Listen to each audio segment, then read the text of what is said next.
Is computer. Okay. Yes, once again, I welcome us to the class. I believe we've all had a good day. A quick run through what we've done so far. So data analysis. We start the class by defining who a data analyst is. And we say a data analyst is the person at work who would collect data, organize the data, study patterns within the data, analyze it for the purpose of providing business insight, So we use different tools, Excel, Power BI, and the likes of them to generate insights from what's really happening within our data so that stakeholders, business decision makers can make timely decisions that would favor the business so that we don't miss out, on our share of the industry's profit. That is what a data analyst does in a few lines. Then we move to responsibilities of a data analyst. So it is our responsibility to obtain the data to get the business problem as well. What problem are we trying to solve? Obtain the data for solving such problem from various sources where they are kept. Then clean the data through data cleaning. Then we analyze by looking for trends and patterns. Then we can generate reports that are easy to understand, from such report. Then we can develop and improve processes, processes that are used by different teams, especially repetitive processes. We can build automations into work so that there's better efficiency in the way that we handle data at work. Of course, we need to collaborate with others in order to be able to carry out our work. The IT team is always one to be very friendly with because they will always sort you out, and every other team as well. Then it's good to identify business patterns. We also identify business needs rather, and we prioritize. Let me quickly make other people co-hosts so that we can have a smooth running class. Okay. All right. Now I will continue. So those are the responsibilities that we have, that we carry on our shoulders as data analysts. Then we move on to the qualities. What are the qualities that we must possess in order to carry out our work very well? The list is not restricted to this, but very importantly, we must have good attention to details. We must be able to problem solve. And I think that is applicable to every role, We must be able to think creatively. We must be able to have analytical skills. It's always good to have good industry knowledge as well, so that when you are looking at the data in front of you, you can look at it from the right context. You can apply the right context to it. How commercial data is handled is different from how environmental data is handled, and their interpretations as well. So it's always good for you to understand the business that you are doing. You're trying to look into their data. Effective communication, very, very important, both written and spoken, because you are going to need to present your work, your findings to stakeholders. Either in presenting, you've got to create reports, you've got to write out reports, and you've got to explain what you found and make your recommendation. And in all of that, we cannot neglect technical skills. This is where your knowledge of how to use your tools very well, the different tools that are used for analyzing data. This is where that comes in. You must be really good at the tools that you are using. And this is where we must always make sure to commit to personal development. We must always learn, the job role put you on your toes to always need to update and upgrade, because especially now that things are constantly changing, the needs of businesses are constantly changing, so it is very necessary to keep upgrading so that we do not become. Someone is making noise now. You need to mute, please, if you are not Banging talking. ahead. Can you please help me mute that person? Thank you. And then we look at some keywords. Yesterday and some days last week, we look at what data lifecycle is. And we said data lifecycle is the life cycle of data.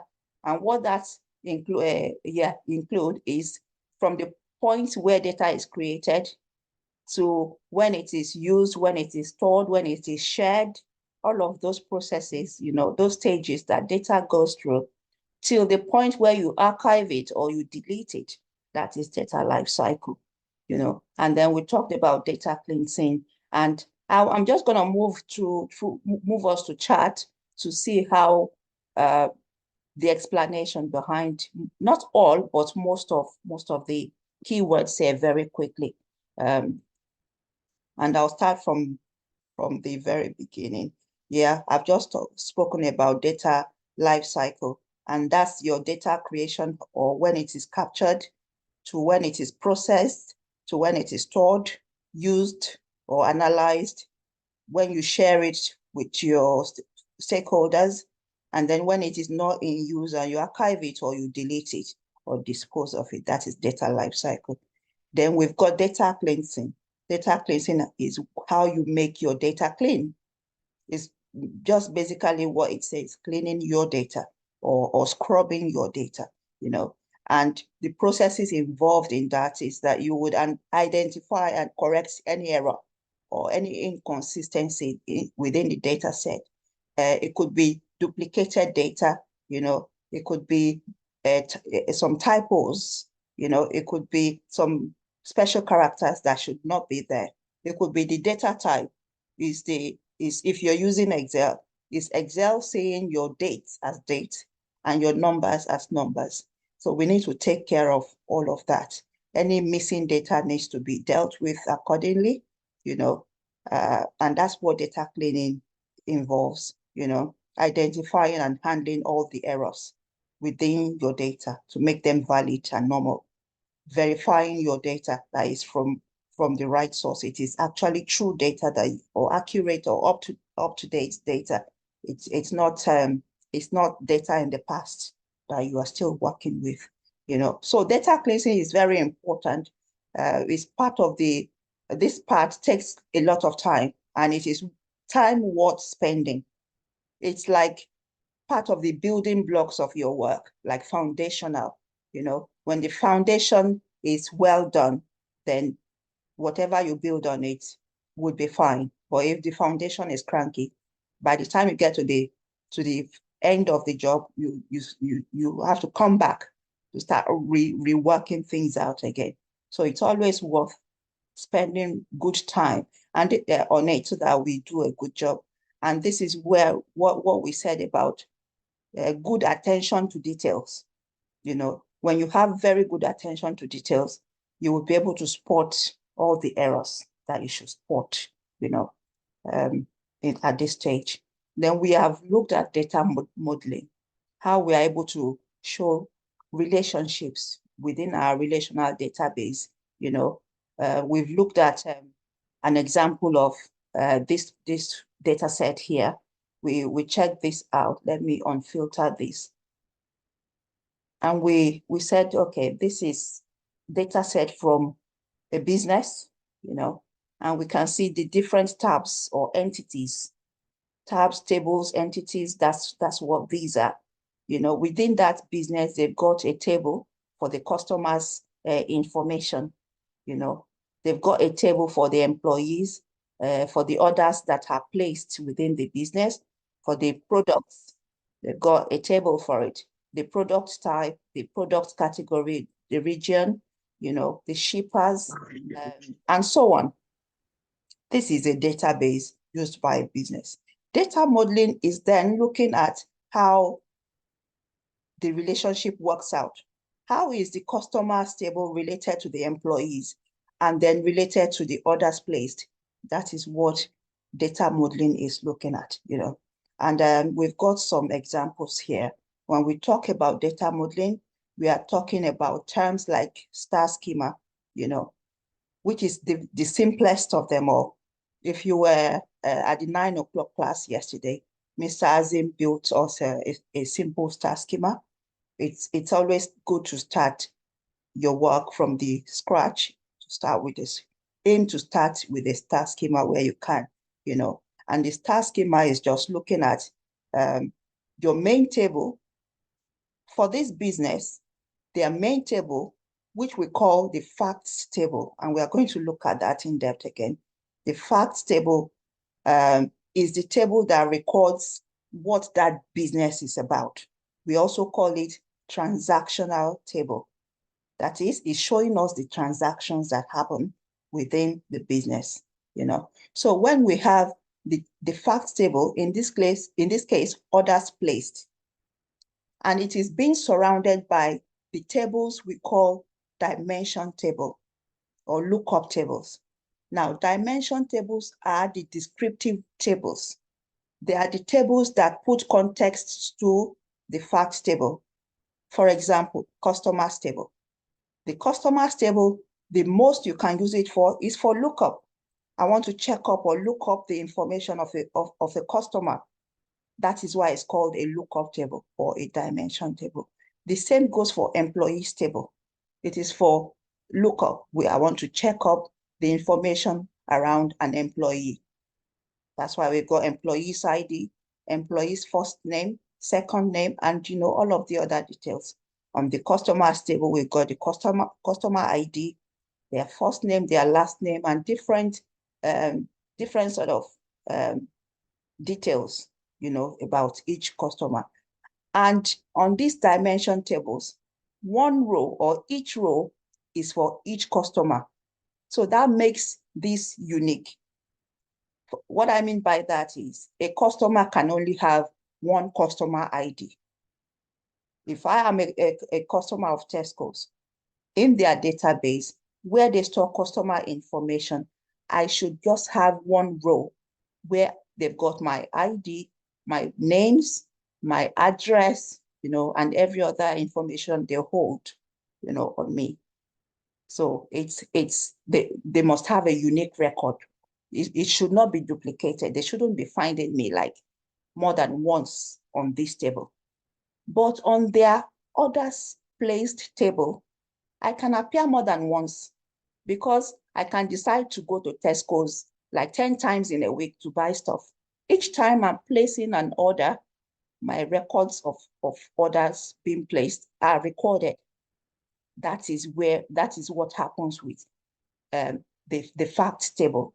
It's always very large because different points of when the transaction took place, even if it's by one customer or many customers, as many times as a customer, approaches them for business, it is recorded there, Now, going back to our data models, we've got the star schema, which I started with, which has the facts table in the middle. The core of the business is recorded on the facts table.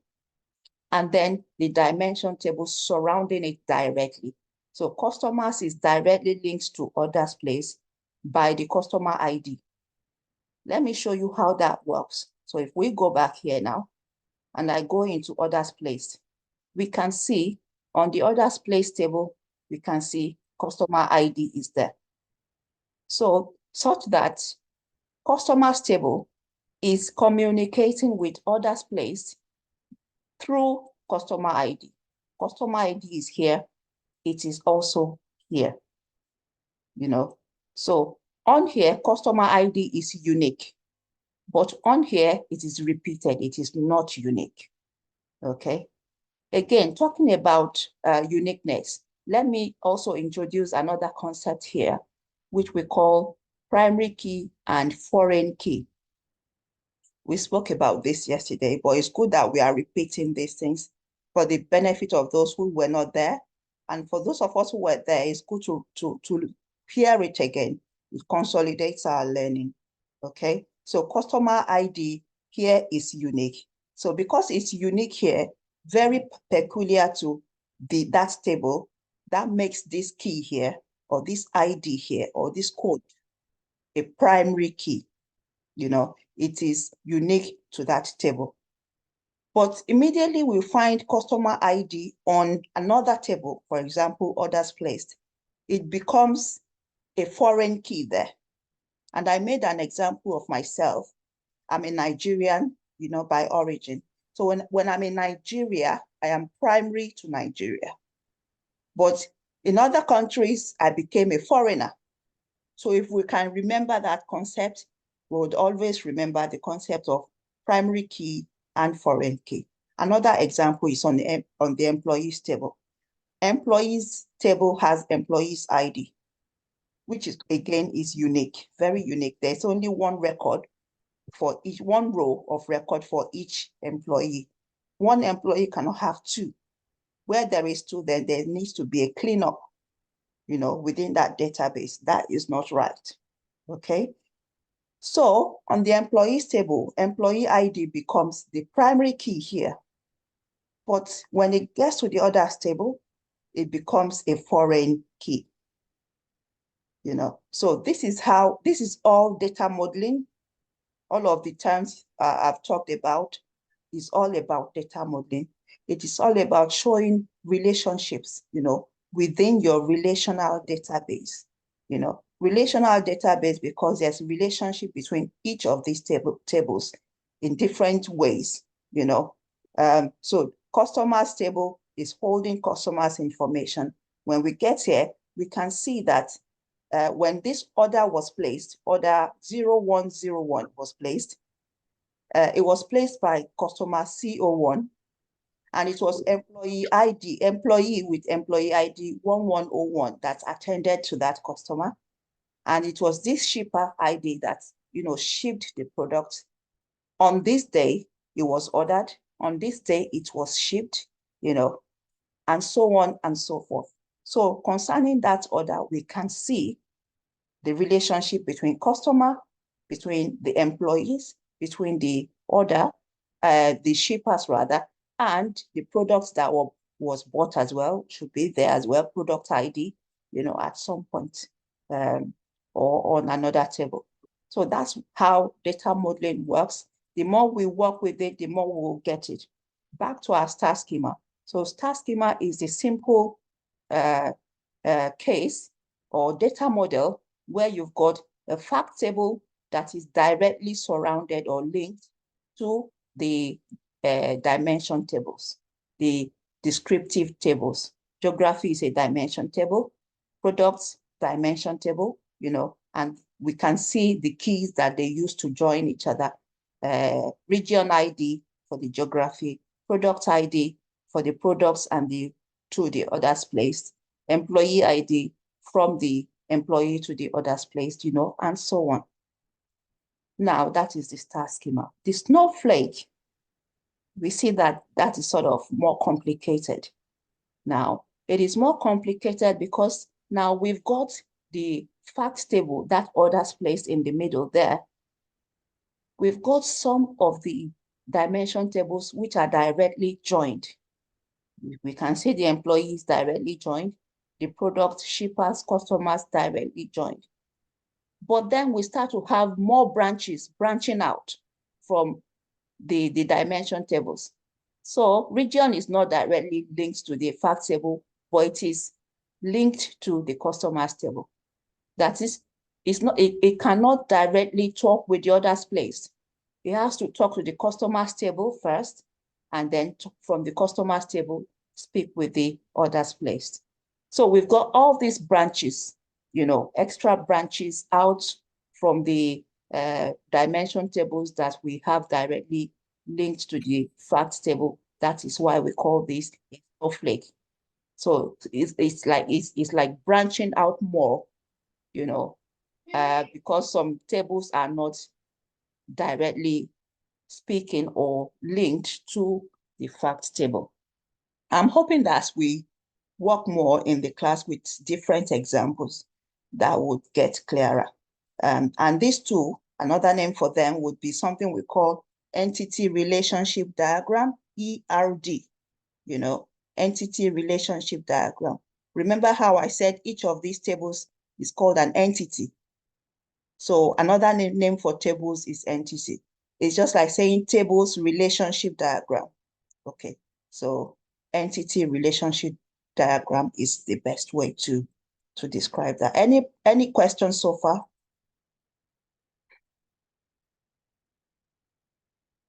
It's okay to carry on?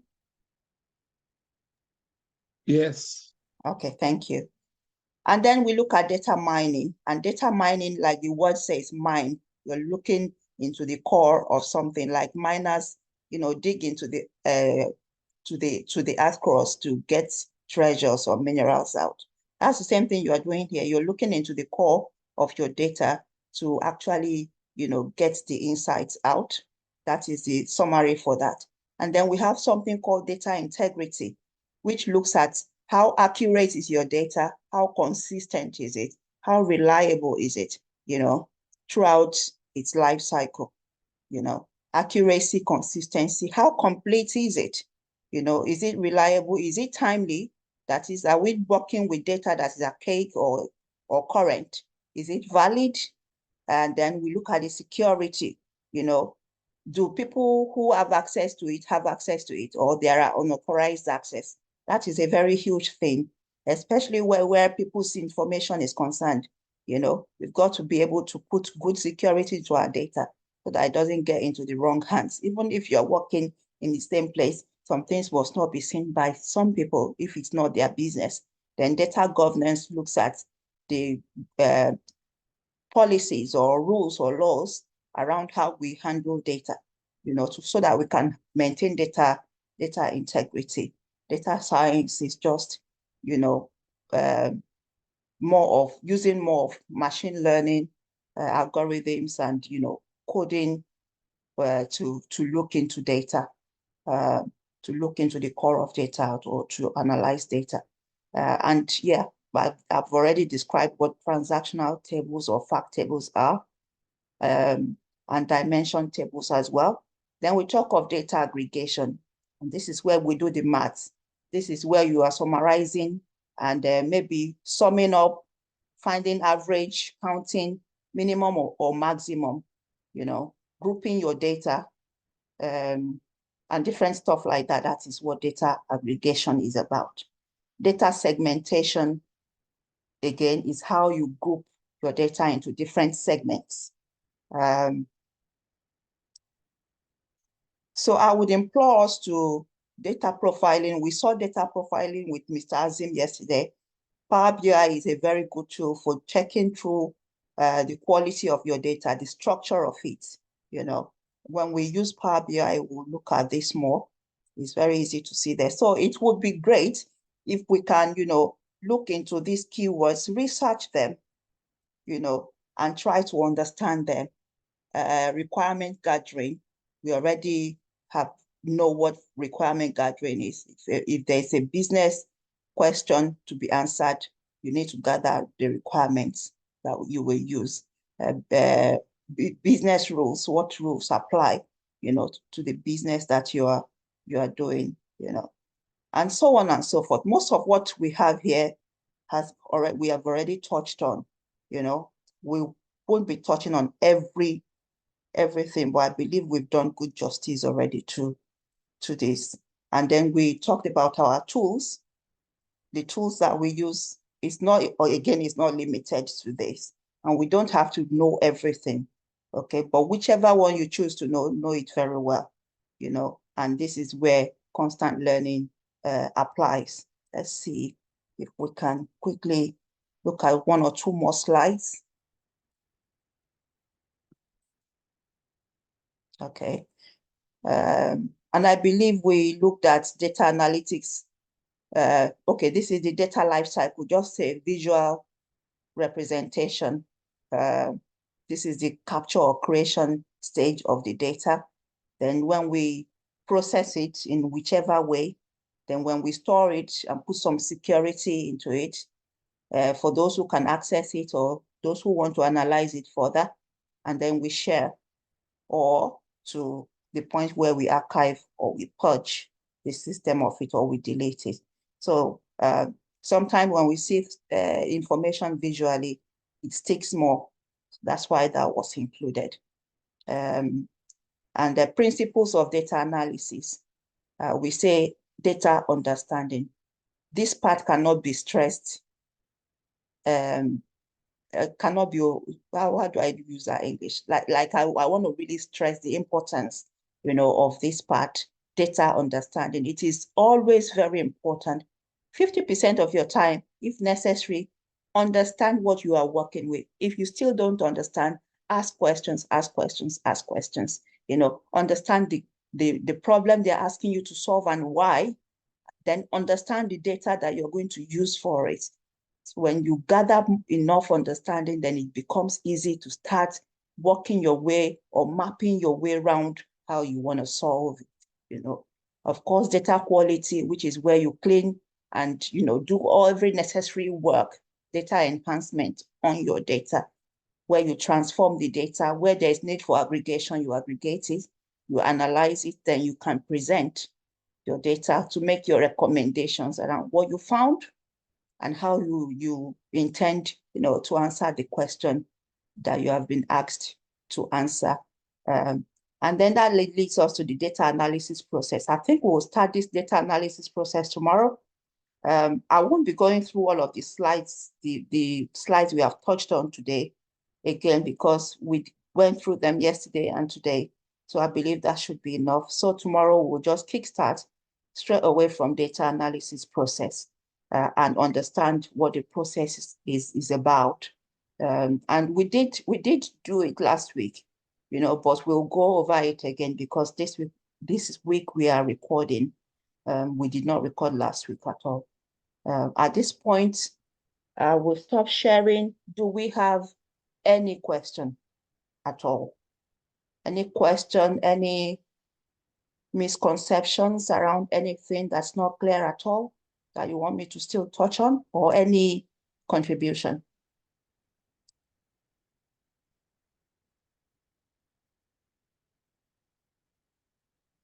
Good evening, everyone. Good evening, sir. Yeah, sorry, my name